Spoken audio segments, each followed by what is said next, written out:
Hello everyone, welcome to Gyanalaya. तो आइए आज हम बात करते हैं सबसे इम्पोर्टेंट स्ट्रैटेजी के लिए जो कि ईएमआरएस में हमें सबसे ज़्यादा हेल्प करेगी। जैसा कि हम सब जानते हैं कि 2023 ईएमआरएस पेपर सक्सेसफुली खत्म हो चुका है, प्रोविजनल अपॉइंटमेंट लेटर आ चुका है जिसमें कि ज्वाइनिंग आप ये मान कर चलो कि मार्च 2024 तक दे दी जाएगी। तो अब जो वैकेंसीज आएगी 2024 के लिए, उसमें या तो उन लोगों ने जिनका की सिलेक्शन नहीं हो पाया 2023 में और जो बेसिक मिस्टेक्स किए हैं या जो बेसिक स्ट्रैटेजी नहीं फॉलो की है, और उन लोगों के लिए भी जो फर्स्ट टाइम अपेयर हो रहे हैं 2024 ईएमआरएस एग्जामिनेशन के लिए। ये वीडियो बिल्कुल उनके लिए है क्योंकि इसमें हम बताएंगे कि बुक स्ट्रैटेजी क्या है। जी हाँ, जैसा हम जानते हैं कि किसी भी एग्जाम को निकालने के लिए आपको पढ़ाई तो करनी पड़ेगी। जब हम पढ़ाई की बात कर रहे हैं तो सबसे इम्पोर्टेंट चीज़ है कि हम बुक कौन सा फॉलो कर रहे हैं। अगर हमारे बुक में जो स्ट्रैटेजी हम अपना रहे हैं, जो बुक हम अपना रहे हैं पढ़ाई करने को, वो सही है तो ऑटोमेटिकली जो कि है श्योर एंड शॉर्ट हमारा सिलेक्शन होना कन्फर्म हो जाता है। तो आइए एक एक करके हम डिस्कस करते हैं। एक चीज़ ये लेके चलो कि जो रीजनिंग एबिलिटी है, हम जानते हैं कि जनरल अवेयरनेस है, जनरल हिंदी है, जनरल इंग्लिश है, टीचिंग एप्टीट्यूड है, केस स्टडी है, केस स्टडी बेस्ड क्वेश्चंस है, रीजनिंग एबिलिटी है।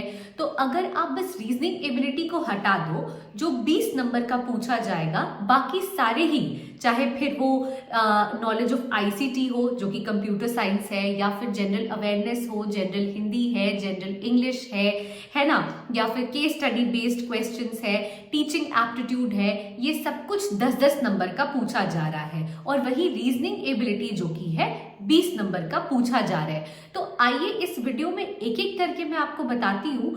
और एक चीज हम ये भी लेके चल सकते हैं कि जैसा 2023 के पेपर में पूछा गया है, हम उसको भी बेस मान के चल सकते हैं। और आइए इस वीडियो में डिस्कस करते हैं कि किन किन बुक्स को प्रेफर करने से आप ज्यादा मार्क्स सिक्योर कर सकोगे, और जो क्वेश्चन का पैटर्न रहा है 2023 में, उस हिसाब से किस बुक को प्रेफर करना या किस बुक को पढ़ना सबसे ज्यादा सही होगा। तो आइए सबसे पहले जनरल अवेयरनेस की बात करते हैं। जब हम जनरल अवेयरनेस की बात कर रहे हैं तो एक ऐसा कॉमन बुक है जिसको कि हम सब जानते हैं, ल्यूसेंट। वो सिर्फ ना सिर्फ ईएमआरएस वाले बच्चे पर यूपीएससी के बच्चे, जितने भी जो स्टेट एग्जाम्स हैं, चाहे फिर वो बीपीएससी हो, चाहे फिर वो यूपीपीएससी है, वो सारे बच्चे पढ़ रहे हैं। और कहीं ना कहीं जो ऑब्जेक्टिव टाइप ऑफ क्वेश्चंस जो पैटर्न बेस्ड है ल्यूसेंट का, वो एक स्टैंडर्ड पेपर का है और वो अधिकतर क्वेश्चंस कवर कर लेता है। इसके साथ साथ जनरल अवेयरनेस के लिए अगर आप न्यूज़पेपर डेली बेसिस पर फॉलो करें तो वो बहुत ज़्यादा आपके लिए हेल्पफुल हो जाएगा। तो जनरल अवेयरनेस के लिए आप मान के चलो कि ल्यूसेंट से ज़्यादा अच्छी बुक और कोई नहीं है।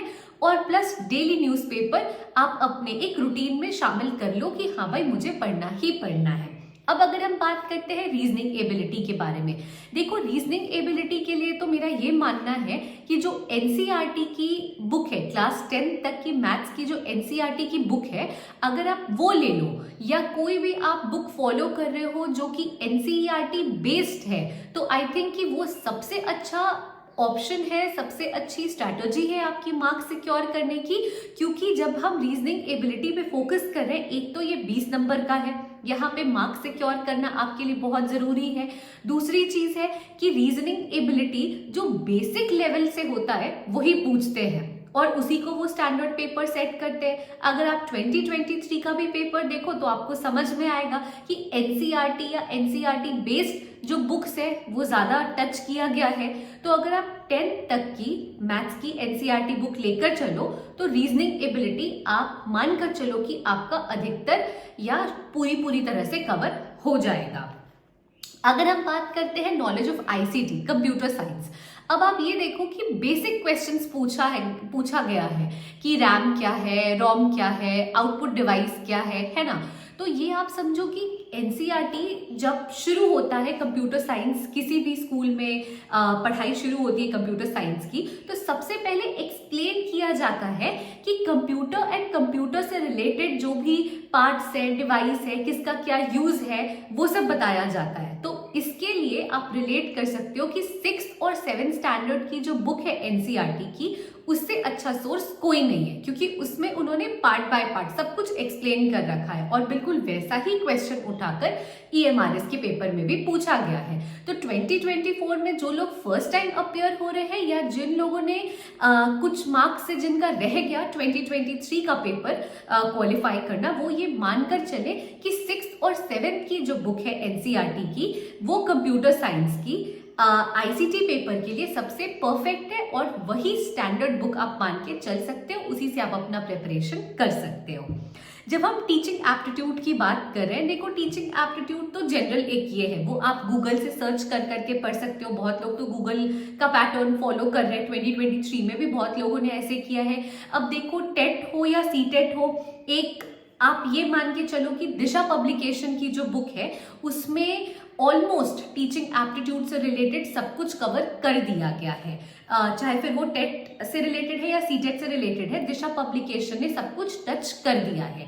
एक और चीज मैं आपको यहाँ पे हाईलाइट करना चाहूंगी जो कि बहुत इम्पोर्टेंट है, वो ये है कि जो लोग भी नेट की प्रेपरेशन कर रहे हैं, तो जो UGC नेट की बुक है उसमें एक पूरा पार्ट, कुछ चैप्टर्स स्टार्टिंग के, वो जो कि है टीचिंग एप्टीट्यूड से ही रिलेटेड है। तो अगर आप वहां से भी पढ़ लो, UGC नेट से भी अगर आप निकाल कर पढ़ लो बस ये टीचिंग एप्टीट्यूड वाला पोर्शन, तो आई एम श्योर कि आपका टीचिंग एप्टीट्यूड वाला पार्ट कवर हो जाएगा। तो टीचिंग एप्टीट्यूड के लिए आप दिशा पब्लिकेशन और UGC नेट से जो टीचिंग एप्टीट्यूड का पोर्शन है, जो टीचिंग एप्टीट्यूड का पार्ट है, बस वो निकाल कर पढ़ सकते हैं जब हम बात कर रहे हैं। और हाँ, एक चीज और है, इसी टीचिंग एप्टीट्यूड में आपका केस स्टडी बेस्ड क्वेश्चंस जो है वो कवर हो जाएगा। जब हम बात कर रहे हैं जनरल हिंदी, जनरल इंग्लिश की, ये तो आप मानकर चलो कि आप ल्यूसेंट पढ़ो, ल्यूसेंट से अच्छा सोर्स और कुछ नहीं है इसके लिए।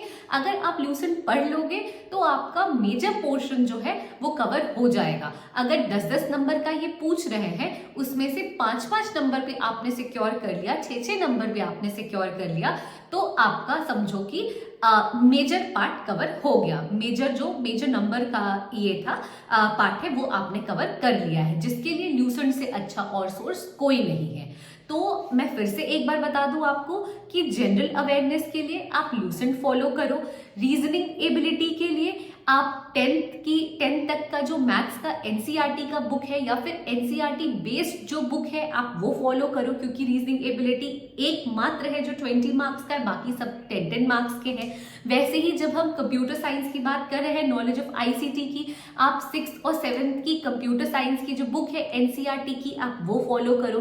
टीचिंग एप्टीट्यूड के लिए आप दिशा पब्लिकेशन तो फॉलो करो ही, इसके साथ साथ आप UGC नेट की बुक फॉलो करो जिसमें कि टीचिंग एप्टीट्यूड का पोर्शन दिया हुआ है, और इसके साथ साथ ल्यूसेंट प्रेफर करो आप जनरल हिंदी और जनरल इंग्लिश के लिए। अगर आपने ये फॉलो कर लिया, अगर आपने इन बुक्स को कवर कर लिया है, इन बुक्स को आप अच्छे से पढ़ लेते हो, आई एम श्योर आपका 2024 EMRS के लिए जो प्रिपरेशन है वो बिल्कुल कंठस्थ तरीके से हो जाएगा। एंड आप श्योरिटी लेकर चलो कि आपका 2024 का पेपर ऑलमोस्ट रेडी रहेगा पहले से, और आपको निकालने से, क्वालिफाई करने से 2024 का एग्जाम कोई नहीं रोक सकता है। For more videos and information like this, please do keep on watching Gyanalaya and do like, share and subscribe our channel. Thank you.